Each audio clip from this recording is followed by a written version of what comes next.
అనితా వంగలపూడి అనే నేను శ్రద్ధాశక్తులతో నిర్వహిస్తానని దైవ సాక్షిగా ప్రమాణం చేస్తున్నాను.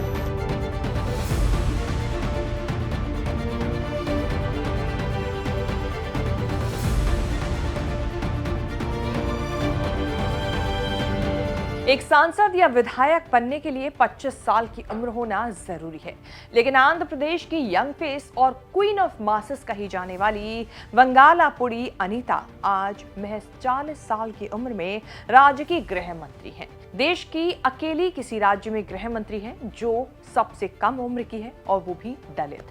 10 साल में सरकारी स्कूल टीचर से गृह मंत्री बनने की कहानी है वंगालापुड़ी अनीता की। आज चंद्रबाबू नायडू सरकार में उस पद पर हैं जहां तक पहुंचने में बड़े बड़े नेताओं के जूते चप्पल घिस जाते हैं।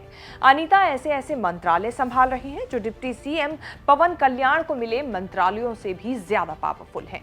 डीजीपी से लेकर आंध्र प्रदेश में पोस्टेड दर्जन भर आईपीएस अफसर सलाम ठोकते हैं, क्योंकि सबकी सुपर बॉस वंगालापुड़ी अनीता ही है। कौन है 10 साल में राजनीति के टॉप पर पहुंचने वाली वंगालापुड़ी अनीता? क्या है उनसे जुड़ा विवाद, बताएंगे आज के इस चर्चित चेहरा के खास एपिसोड में। नमस्कार, मैं हूं कीर्ति और आप देख रहे हैं न्यूज तक। चर्चा जून में तब शुरू हुई जब चंद्रबाबू नायडू ने सबको सरप्राइज देते हुए अनीता को मैडम होम मिनिस्टर बना दिया।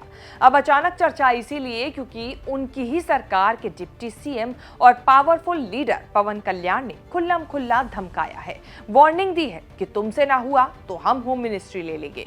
पवन कल्याण शायद ये भूल गए कि अनीता जिस सरकार की गृह मंत्री हैं, उसी के डिप्टी सीएम वो भी हैं। डिप्टी सीएम बनने के बाद पवन कल्याण ने आंध्र प्रदेश की कानून व्यवस्था को चौपट करार दिया, अपने से जूनियर कैबिनेट मंत्री का अपमान कर दिया, एक दलित और महिला मंत्री की काबिलियत पर सवाल उठा दिया, टीडीपी की यंग फेस को अपनी ही सरकार में जलील कर दिया। पता नहीं जानबूझकर या अचानक या फिर गलती से पवन कल्याण महिला सुरक्षा की चिंता करते करते महिला को अपमानित कर बैठे। महिला भी साधारण नहीं, चंद्रबाबू नायडू की फेवरेट है। एक महिला है और एक दलित भी। आंध्र की राजनीति में अनीता को चंद्रबाबू नायडू की फेवरेट नेता और राखी सिस्टर माना जाता है। बहुत कम उम्र में टीडीपी में सफलता की कई सीढ़ियां चढ़ ली अनीता ने। 2014 में राजनीतिक करियर शुरू किया, 2024 में गृह मंत्री भी बन गई। 1984 में जन्म हुआ, कॉलेज में पढ़ाई के बाद टीचर बन गई। 12 साल टीचर की नौकरी करते हुए कॉरेस्पॉन्डेंस कोर्स से 2009 में एमएससीसी और एमएड की डिग्री ली। टीचिंग प्रोफेशन में आगे बढ़ने का इरादा तब बदला जब टीडीपी नेताओं से संपर्क हुआ। 2014 में पहली बार विधानसभा चुनाव का टिकट मिल गया, चुनाव जीत भी गई। एक टीचर बेटी की पूरी लाइफ ने 360 डिग्री का यू टर्न लिया। 2014 से 2019 तक चंद्रबाबू नायडू की सरकार थी। अनीता को पहली बार विधायक बनने पर कुछ खास नहीं मिला। 2018 में चंद्रबाबू नायडू ने तिरुपति तिरुमला देवस्थानम बोर्ड में सदस्य भी बना दिया। नायडू के इस फैसले ने बैकफायर किया। अनीता का धर्म राजनीतिक मुद्दा बन गया। विरोधियों ने 2014 का एक टीवी इंटरव्यू का वीडियो जो क्लिप था उसे सोशल मीडिया पर वायरल कर दिया, जिसमें अनीता ने हाथ में बाइबल लिया हुआ था।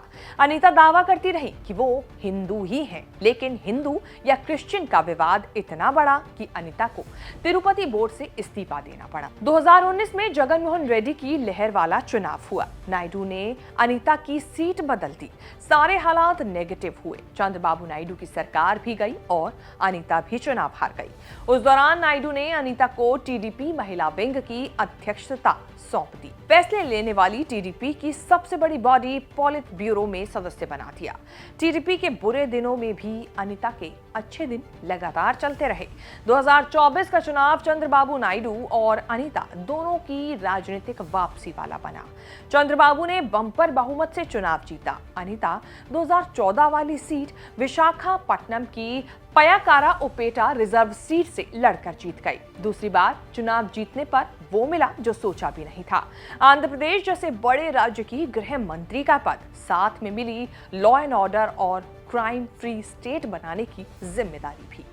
चंद्रबाबू नायडू ने अनीता को गृह विभाग दिया जो डिप्टी सीएम पवन कल्याण को मिले पंचायत राज और वन पर्यावरण जैसे विभाग के मुकाबले बहुत ज्यादा पावरफुल है। राज्य सरकारों में आमतौर पर सीएम ही होम मिनिस्टर होते हैं ताकि पुलिस सीधे सीएम को रिपोर्ट करती रहे। चंद्रबाबू ने एक न्यू कमर, एक महिला, एक दलित को फुल टाइम गृह मंत्री बनाकर बड़ा एक्सपेरिमेंट किया। अनीता सरकार में सबसे कम उम्र की मंत्री है। हो सकता है कि पवन कल्याण को भी यही खलरा हो कि डिप्टी सीएम तो मैं ठहरा, लेकिन कांस्टेबल से लेकर डीजीपी तक और आईपीएस ऑफिसर तक सभी एक लड़की को सलाम ठोकते हैं। ये सब तब शुरू हुआ जब आंध्र के तिरुपति जिले में एक 4 साल की बच्ची के साथ रेप और मर्डर जैसी भयावह घटना घटी। पूरे आंध्र प्रदेश में हंगामा मचा। उसी घटना का रेफरेंस देते हुए पवन कल्याण ने अपने चुनावी क्षेत्र पिथापुरम की भरी रैली में गृह मंत्री अनीता को घेर लिया, खुलेआम वार्निंग दे दी। कहा कि मैं गृह मंत्री अनीता से कहना चाहता हूं कि आप गृह मंत्री हैं, कृपया गृह मंत्रालय की जिम्मेदारी संभालिए। अगर मैं गृह मंत्रालय का कार्यभार संभाल रहा होता तो स्थिति अलग होती। यदि जरूरत पड़ी तो मुझे ये भूमिका संभालने का अधिकार है। पवन कल्याण के गुस्से के बाद भी अनीता ने एकदम कूल रिएक्शन दिया, जैसे कुछ हुआ ही नहीं। इतना सब सुनने के बाद भी पवन कल्याण को अन्ना यानी बड़ा भाई कहा। हालांकि डैमेज कंट्रोल के लिए सरकार के सीनियर मंत्री आए। कहा कि डिप्टी सीएम को गलतियां बताने और मंत्रियों को सही रास्ते पर लाने का अधिकार है। गृह मंत्री अनीता और पवन कल्याण की लड़ाई में फंस गए हैं सीएम चंद्रबाबू नायडू। धर्म संकट ये है कि किसकी साइड ले। डायनामिक अनीता अगर फेवरेट हैं तो फिर पवन कल्याण भी गैर नहीं। 2023 में जब जगन मोहन ने चंद्रबाबू को जेल में डालकर राजनीति खत्म करने की कोशिश की थी, तब भी पवन कल्याण ही थे जिन्होंने सड़क पर उतरकर नायडू परिवार के साथ खड़े रहकर जेल से बाहर निकालने में सारी ताकत लगा दी थी। कानूनी और राजनीतिक दोनों लड़ाई में साथ दिया। पवन कल्याण के अलायंस से भी फायदा हुआ। लोकसभा विधानसभा चुनाव में टीडीपी को प्रचंड जीत मिली। चंद्रबाबू नायडू की सरकार किसी बैसाखी पर नहीं टिकी है, लेकिन पवन कल्याण की जनसेना पार्टी और बीजेपी साथ मिलकर लड़े तो साथ मिलकर सरकार भी चला रहे हैं। सरकार बने अभी कुछ ही महीने हुए हैं। लड़ाई डिप्टी सीएम और होम मिनिस्टर की हो रही है।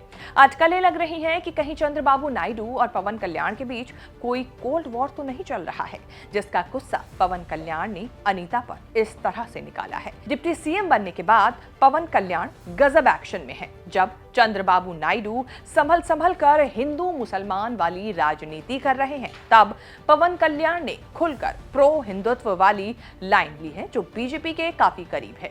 नायडू की सेक्युलर पॉलिटिक्स के लिए ये अलग समस्या है। उम्मीद है आपको आज की हमारी ये स्पेशल रिपोर्ट चर्चित चेहरा में बनी पसंद आई होगी। अगर आपको ये रिपोर्ट पसंद आई है तो हमें कमेंट करके जरूर बताएं, और इसी के साथ हमें ये बताना ना भूलें कि आगे आने वाले दिनों में आप किस चेहरे को लेकर हमसे खास रिपोर्ट में देखना चाहते हैं। नमस्कार।